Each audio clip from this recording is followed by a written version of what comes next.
Good day, fellow colleagues of the Getty Museum. Today, I, Giselle Vargas, will be having a presentation on today's exhibit concept that I have curated. Let me introduce to you Horizon Line, an exploration on how sky meets the earth. The exhibition will focus on modern European history of horizon paintings.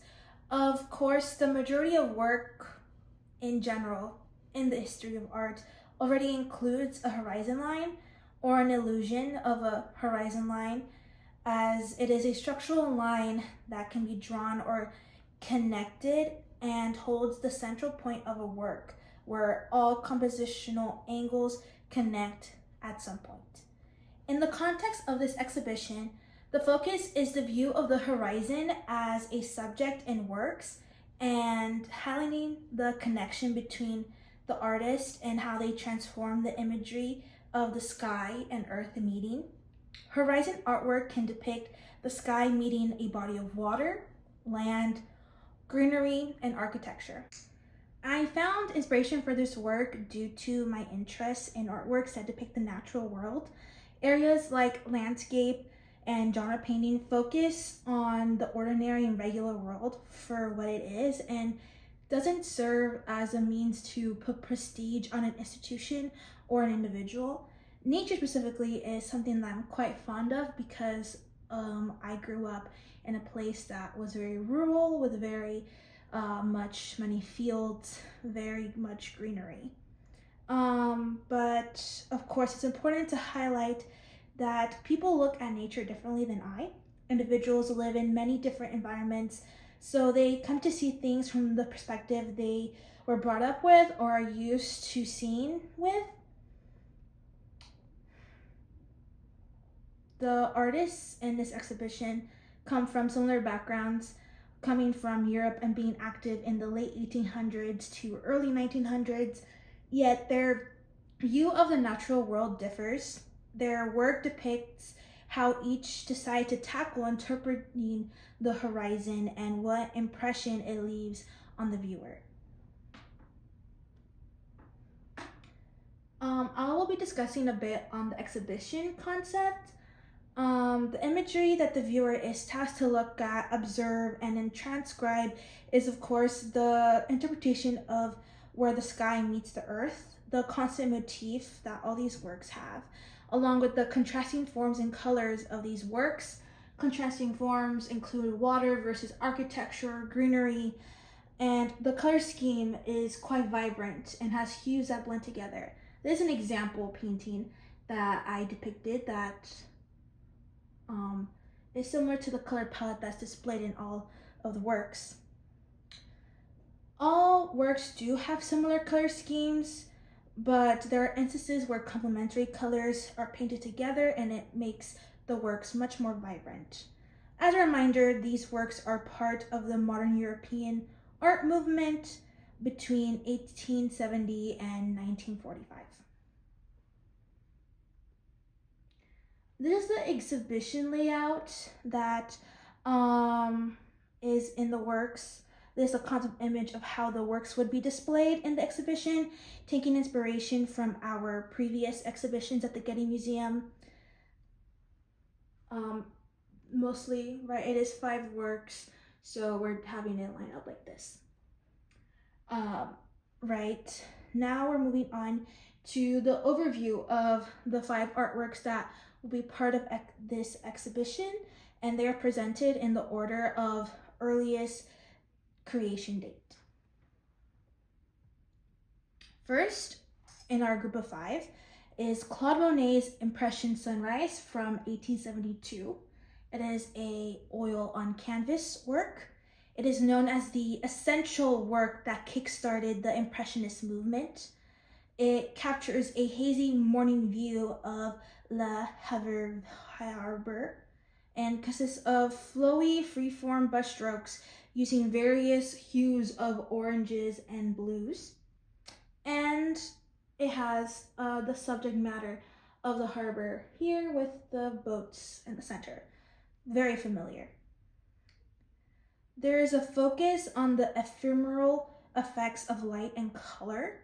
And the center stage of this is the rising sun and how it reflects on the water, which is the moment where the sky meets earth. The horizon here is shown as a sublime experience. It is hazy and everything feels blended. There is no direct line cutting everything, but you can imagine one there.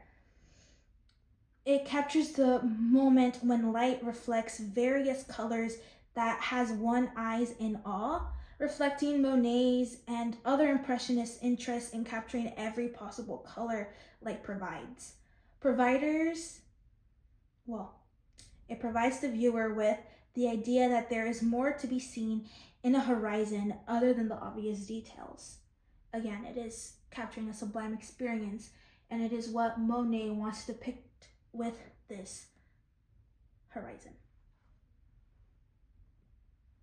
Next on our group is Berthe Morisot with her work Hide and Seek from 1873. It is also an oil on canvas, and it is also part of the Impressionism era.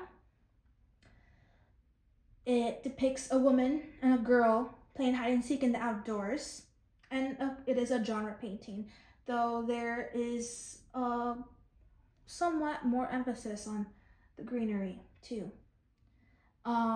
And various other art historians' analysis, the two individuals here are Morisot's sister and her sister's daughter playing hide and seek.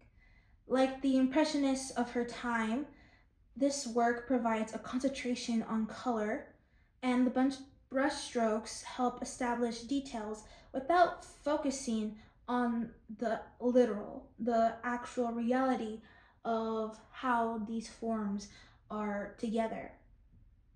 Horizon, in this case, is not the subject, but it is the background, and it still takes up much of the space. By having it in the background, it conveys that even when we don't notice it, the horizon carries space in our view, at least in terms of Morisot. Even when we're doing other activities, the horizon is there and it is being captured. If Morisot didn't want the horizon to be part of her work, she could have just not painted it at all. But there was a distinct reason why she painted the horizon. And of course, is that something that only she would know. Next is Paul Cézanne's The Bay of Marseille, seen from Le Estaquet. Very late, but excuse me for any butchering of words. This was formed in 1885, and it is an oil on canvas. Cézanne here has 4 zones that are important in the composition. We have the architecture, the water, the mountain, and the sky. Cézanne here is more interested in the structure and composition of the view, and it is an idea that moves towards post-impressionism. Composition, in turn, is 2D and 3D with its various diagonal, horizontal, straight lines and dynamic patterns within the zones that make some feel flat but others stand out. He plays with the horizon by showing the illusion of its depth and its distance from the foreground, conveying what his vision, what his view was. Horizon, like his repetition of horizontal lines, is a critical image in a composition in terms of Cézanne. Next, we have Henri Matisse with Open Window Couleur, formed in 1905, and again, an oil on canvas. This serves as an example of Fauvism with its bold, vibrant colors and simplifying forms. It is on the more energetic side of the exhibition. It explores the interior versus the exterior, and the window serves as a literal and metaphorical opening to the outside world. It is the opening where you can see the outside.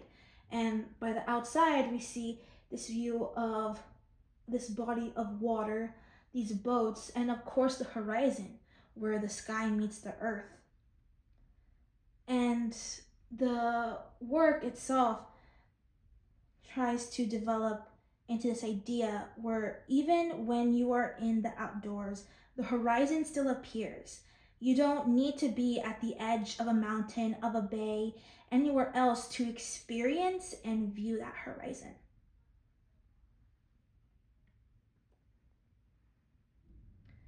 Next, in our final lineup of our 5 works, is Andre Derain with London Bridge from 1906, another oil on canvas, another commonality amongst all the 5 exhibition works. This also belongs to the same Fauvism era as Matisse's work. It has, again, usage of bright colors and dynamic brushstrokes that invokes excitement within the piece. It's very vibrant, very, maybe not so happy, but there is energy and there is excitement. It is a city view, which we don't really see in the other works. And yes, you see mostly the bridge, the river, and the buildings, but there's still a horizon at the very, very top edge where the sky meets the building and the architecture, and shows that even with the passage of time and modern cities are built and more technology is built, there are some things that still stay. In this case, the horizon that's poking out in the background.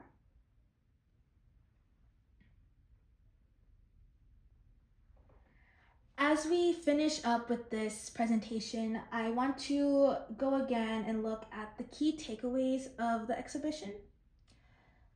Again, or to reiterate, horizon is both a natural occurrence that will always be a part of nature, and it will always remain an essential part in the history of art.